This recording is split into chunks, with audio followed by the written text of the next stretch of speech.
안녕하십니까, 박상철입니다. 봄이 왔다라는 기분을 확실하게 좀 오늘 아침 이제 느낄 수 있었는데요. 제목을 이제 헌법과 반란, 이게 책 표지입니다. 근데 이 책을 처음에 나온 날짜가 1월 9일 날 시판이 시작됐거든요. 사람들이 특히 이제 태극기 좋아하시는 분들이 막 댓글을 올렸더라고요. 뭐 한 달 만에 뚝딱 마치 계엄을 기다렸던 양 그런 식으로 책을 쓰느냐라는 식으로 이제 공격을 하시던데, 그래서 제가 굉장히 고민을 많이 한 책입니다. 책은 두껍지 않습니다만은 여러분 이제 보시면 알겠지만 아까 제목이 한마디로 이제 민주주의를 이야기하자는 거거든요. 이제 민주주의라는 것이 어떤 제품을 설명하듯이 혹은 의약품을 설명하듯이 딱 떨어지게 이러이러하다고 막 상품 설명하듯이 할 수 있는 것은 아니거든요. 누구나 이야기할 수 있지만 예를 들어서 경제정책 또 뭐 대북정책 그걸 어떻게 할 건가, 그걸 민주적으로 이야기하면 각자 입장이 틀립니다. 어떤 식으로 해야지 경제가 발전한다는 입장이 있을 수 있고, 남북 문제는 어떻게 가는 것이 더 훨씬 대한민국을 위해서 좋다, 의견이 다르지 않습니까? 그렇기 때문에 민주주의라는 것은 똑같은 이야기를 하더라도 각자 묘사나 설명 방식이 틀리거든요. 그래서 민주주의를 할 수 있다는 것은 고도의 어떤 수준에 올라야지 가능한 사회입니다. 그래서 민주국가는 선진사회예요. 과연 우리 사회가 민주사회인가에 대해서 우리가 다시금 이제 위기감을 느끼고 있고, 앞으로 어떻게 해야 될 건가가 이제 우리가 오늘 이야기해야 될 그 중에서 개헌 문제가 가장 중요한 저는 이제 핵심이라 생각하고요. 그런데 우리나라하고 가장 비슷한 나라가 독일 아닙니까? 독일이 이제 보이텔스바라고 이제 소위 말해서 민주시민 교육을 상당히 일찍 시작했는데, 말하기 좋아하는 호사가들은 그렇게 이야기합니다. 독일은 정치 교육, 민주시민 교육에 대한 예산이 1년에 도로 보수 비용보다 더 많이 책정을 해서 독일 시민이 민주시민으로서 어떤 수준과 실력이 계속 유지되도록 하고 있다라고 역설을 해요. 그리고 우리나라 민주시민 교육을 공부하신 분들은 전부 다 방금 말씀드린 것을 기본적인 사례로 근거로 해서 이제 논리들을 이제 주장하고 하나의 또 모델로 삼고 있는데, 과연 우리나라로 돌아와 봤을 때 이 부분은 어떻게 생각해야 될 것인가? 답은 그렇게 멀리 있지 않더라고요. 그래서 그런 문제를 제가 이제 마지막으로 이제 말씀드리고요.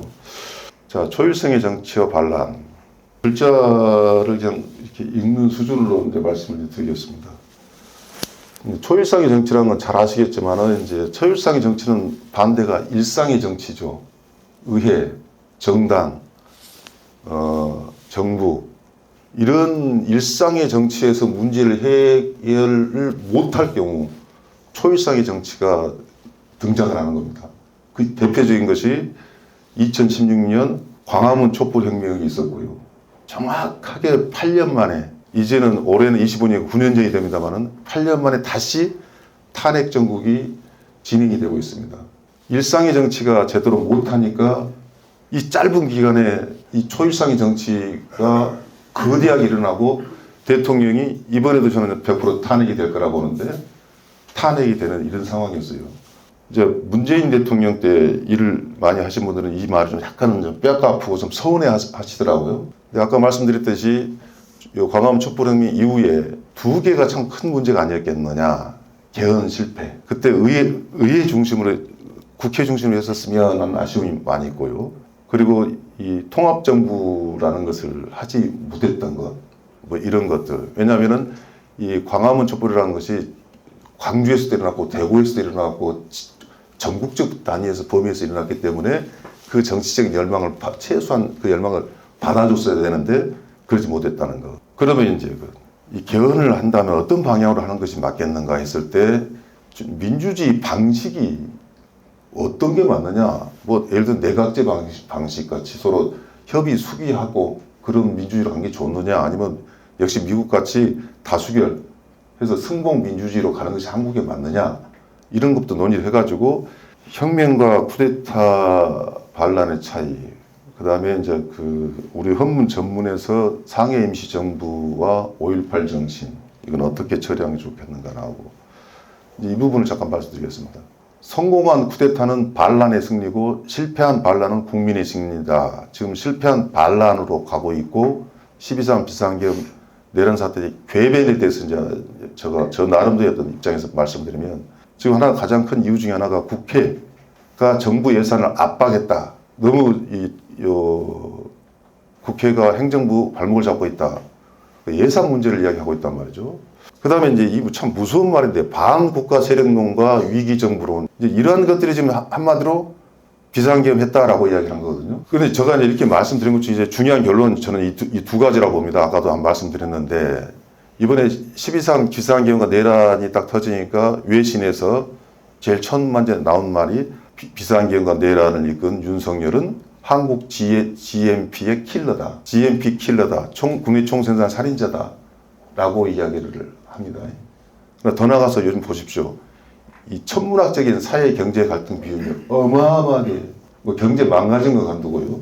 이런 것들. 그래서 우리가 이 내란 사태를 종결하고 민주주의로 최소한의 복원을 하면은 바로 잘 살기와 직결된다는 겁니다. 민생이 해결되고. 이 부분을 좀 말씀드릴게요. 이제 상해 임시정부 요인들이 이제 한국에 들어오기 직전에 이제 찍은 사진인데요. 근데 제가 이 그림을 좀 말씀드린 것은 지금 현행 헌법 중에 그 1919년 3.1 운동을 상해 임시정부를 대한민국의 법통을 인정하는 걸로. 그런데 이 부분에 대해서 이제 그 태극기 극우 세력에서 이제 반론을 제기를 하고 있는 겁니다. 지금 이제 진행이 되고 있는 건데, 대한민국은 1919년이 아니라 1948년에 생겼다라고 이제 주장을 해요. 소위 건국설이죠. 그게 이제 우리 역사에서는 굉장히 이제 위험한 겁니다. 첫째는 우리 헌법을 부정한 거예요. 헌법 전문도 규범력을 갖거든요. 이걸 하나 부정하는 것이 되고. 그래서 아까 5년 단임 대통령제와 탄핵. 이 사실 불행한 겁니다. 그 뒤로 계속해서 이제 불행한 대통령이 나오지 않습니까? 아주 불행하지 않더라도 되게 다 레임덕이 와버려요. 미국서도 6년 단임제로 개헌하자고 개헌운동이 지금 150번 시도됐습니다. 그런데도 불구하고 지금 4년 중임제를 그대로 유지해야 된다라고 한 것은, 단임제를 하면 역시 단임제가 대통령 되자마자 권력 누수는 이미 시작이 되기 시작하고 그날부터 혹시라도 지금같이죠. 분할정부, 야당이 더 의석을 차지하는 경우는 권력 누수가 더 망가져서 국정이 마비된다. 단임제는 절대 할 게 아니다. 라고 미국에서 계속 봤습니다. 근데 우리는 워낙에 장기 집권에 시달려왔기 때문에 5년 단임은 그 자체도 하나의 그 당시 돌파구로 생각했습니다. 어쩌면 1987년에는 현명한 결정일 수도 있어요. 최소한의 단계적 개헌을 했다. 그러면 지금의 단계 와서는 이제 한 단계 더 올라간 걸 해줘야 되는데, 가장 좋은 시절, 국민들이 힘을 주었던 이 2016년, 2017년 못했던 것이 오늘날 우리가 그대로 지금 체험을 하고 있는 거죠. 그렇다면은 이 문제는 지금 엊그저께 윤석열 대통령도 최후 변론하라니까 개헌한다고 얘기하잖아요. 저는 그래서 이번에는 꼭 개헌을 좀 해야 된다라는 말씀 드리고요. 개헌이라는 문제는 일방적으로 이야기한 것보다는 이 정도로 좀 말씀드려도 괜찮은 것 같고요. 촛불과 응원봉이라고 표현하지 않습니까? 이 초일상의 정치가 다시 대한민국에 기회를 준 겁니다. 이때는 촛불이었던 것 같고요. 이게 이제 국회 앞에서 탄핵 소추안 가결된 사진이네요. 독일이 이제 우리하고 상황이 상당히 비슷했는데 나름대로 민주주의를 성공을 해 나간 선진 국가로 우리가 인정을 하지 않습니까? 1968년에 유럽을 비롯한 미국도 마찬가지고 학생 운동이 어마어마하게 일어난. 특히 독일은 동서독이 이제 이렇게 분단이 돼서 가지고 좌우 대립이 더 심했거든요. 그래서 1968년 독일에서 어마어마한 학생 운동이 일어나가지고 국민 전체로 충격을 받아요. 그래서 이제 정치적으로 어떤 적대감이라든가 이념적 갈등을 해소하지 않으면 독일은 미래가 없다. 그래서 독일의 교육학자들이 이게 보이텔스바흐가 이제 독일 그 남서부에 있는 조그만 도시입니다. 여기서 모여가지고 더 이상 좌우 대립, 보수 진보 대립이 이런 형태로 가면 독일은 앞으로 통일의 길도 없고 민주주의 자체가 망가진다 하면서 이제 세 가지 원칙의 합의를 봅니다. 이게 이제 우리나라 교육학자들이 그 되게 민주시민 교육할 때 이제 원용한 것들이거든요. 내용은 간단합니다. 절대 학교 강단에서 강제적으로 권유하거나 교화하거나 이런 거 해서는 안 된다는 것이고, 두 번째는 교육 현장에서도 이론만 가르칠 게 아니라 현장에서 벌어지고 있는 문제. 지금 같으면 지금 12.3 내란 사태 이런 것들을 학교에서 각자 입장을 가지고도 대화 나눌 수 있게 해야 된다. 현장감 있게. 그리고 그 능력을 함양시켜주자. 이게 이제 독일의 이제 정치 교육의 3대 원칙입니다. 그걸 실천했어요. 1976년에 그걸 채택을 합니다. 우리는 그때 유신 때죠. 1976년에 채택을 해서 민주시민 교육의 중심을 갖죠. 독일에서. 근데 우리는 어떻게 되냐면요. 여기 이제 50과 국민윤리라고 그러지 않습니까? 이제 50이 1980년입니다.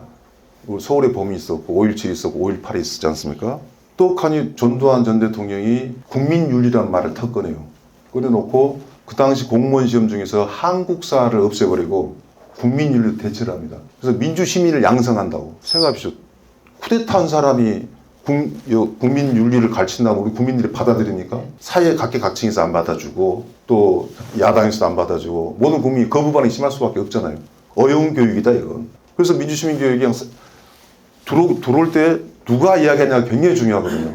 처음부터 우리는 그냥 샷다를 내려버립니다. 거기에 거부 반응이 생겨버려요. 그러고 나서 5년 담임질 하다 보니까 정권이 계속 바뀌었거든요. 한번 상상을 해보십시오. 노무현 대통령이 국민윤리 하겠다 그러면 그 당시 야당에서 가만히 있었겠습니까? 박근혜 전 대통령이 사실 그거 하고 싶었어요. 국정교과서 바꾼다 할 때. 국민윤리 한다 그러면 따릅니까? 안 따르죠. 그러다 보니까 민주시민 교육할 곳은 없어져 버렸어요. 그래서 이 노무현 대통령도 저도 그때 역할을 했습니다만은 그럼 중앙선거관리위원회에서 하자. 해서 지금 중앙선거관리위원회 민주시민교육원이라고 사이트는 있어요. 인터넷 사이트는 있는데 이런 실질적인 내용이 아니라 형식적인 내용 갖고만 강의를 하고 있고 실질적인 민주시민 교육이라는 것이 안 되고 있습니다. 그리고 최근에는 그냥 아예 중앙선관위가 부정선거의 근원지로 삼아버리니까 이건 이 자체가 말이 안 되는 거죠. 그래서 제가 이제 교육자들한테 이제 학계 중심의 민주시민 아고라를 좀 만든 걸로 난 나가야 될 것 같다. 그러나 대구, 부산은 눈치 보니까 광주, 전남에서라도 한번 세차게 한번 했으면 좋겠다라고 이제 말을 했고요. 그래서 결국은 우리가 K민주라는 말 요새 쓰긴 씁니다만은 토론을 할 수 있어야 돼요. 근데 우리는 토론 안 해요. 바로 주목 들어가고 바로 비상계엄 아닙니까? 그래서 보수 진보가 사실 상호 보완의 정치 공간으로 가야 된다. 마치 엄마 아빠 중에 누구 하나 없는 걸 절송가정이라 그러지 않습니까? 그렇듯이 좌우 보수 진보가 균형을 못 맞추면 불량 정치가 나올 수밖에 없다. 이거 교과서 같은 이야기지만 우리 헌법은 당장에 바꿀 수 있습니다. 그러나 이런 것들은 우리가 좀 장기적으로 교육의 현장부터 해 나가야 되고 결국은 민주시민교육의 가장 중요한 것은 자기 대표를 잘 뽑는 겁니다. 대통령을 잘 뽑아야 돼요. 그래서 우리나라 대통령 뭐 굳이 조건을 이야기한다면 저는 민주주의하고 경제하고 안보만큼은 초당적으로 할 수 있는 사람의 자질이 있냐 없냐 아닌 사람 절대 뽑지 말아야 된다. 라는 것하고 저는 이제 말씀드리고요.